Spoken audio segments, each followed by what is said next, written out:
sang hay rồi cả lôi đua đi cả lên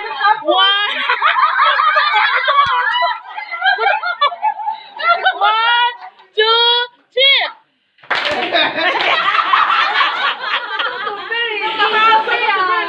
vậy cái gì đó hẳn lúc đấy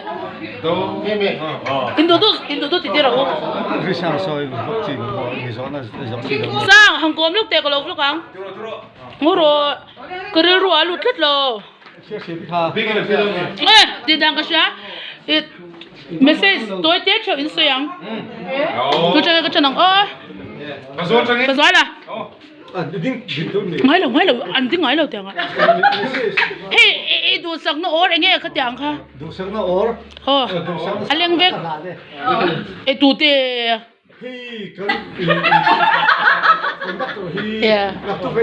mát đấy nặng tu cái gì asal mà sắc rít mát đấy thôi anh đi về lúc đấy đồ sắc nó sao bây giờ các bạn á đồ chú à mất bụi xem mấy con đi cái cầu đông khá anh tây thì về đốt cắt xem mấy con tây thì về đốt cắt hey xem mấy thì cái tây thì ngay về đốt cắt sao chứ tên nhìn đấy là tụi anh anh mấy xem mình bỏ lâm tiêu về đâu rồi luôn nào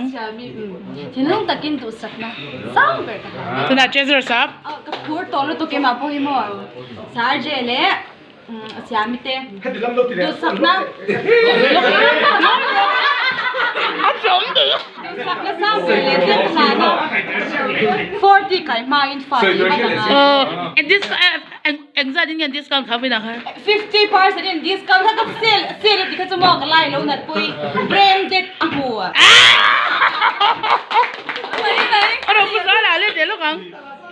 anh này đi khai đi cho cái đồ là gì hả tại check cái làm sắm bùi à tin tự nhiên được chef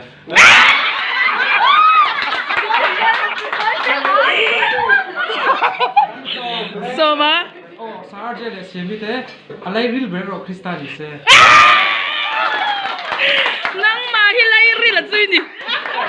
là đi coi sao chứ là xem thế đủ sắc na sao mà các bạn này anh bắt nghe sắc giải bộ làm lâu xin lúc à thốn thế mày sao à hey kan Kawndaktawr nupui nei do na chung an nupui neitur chu hey zena thana hun thana sibisial tak kan nei ani lo ani mi kan ti the to kan tema hey member te po ti han soi do ngai lo sei lo kan nia chu ba jom kan the to kan present tu la kan sak sak do ni e ole chu mi tan chuang in bo sei zena he no ma te rồi tên là xiêm tên sắc nó sang rồi thiếu cái hơn về thôi về kan chu an bun an em bùi à ở đây là xiêm tên thì hiện nó ngồi là thiếu bảo con số lúc với nào khai được chưa final chân đua semi final trắc lại khai ticket thì khá với nào khai ticket thì khá với nào khai rồi lúc đấy thì li har sao tập tắc làm mua thì cái bị hôi câu ta thế cả lô thì bé mua lô cái này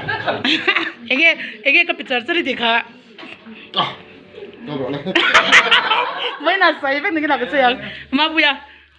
nắp tít mấy này tụi ta số tiền sim nan ni ro pui chu ai dần dàng cái coi rồi đã liám khá giống thế thì sao chứ này một xem mình đấy nhìn đấy tụi anh đồ sắc sao là bởi biết chứ mò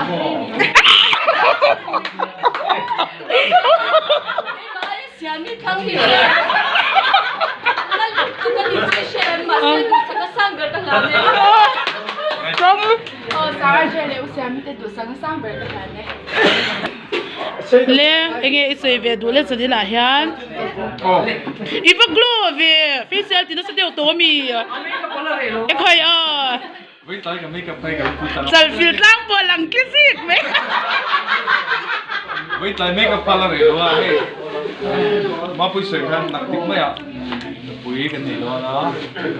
rồi in hình khom rồi tên lúc cả rồi lúc check tụi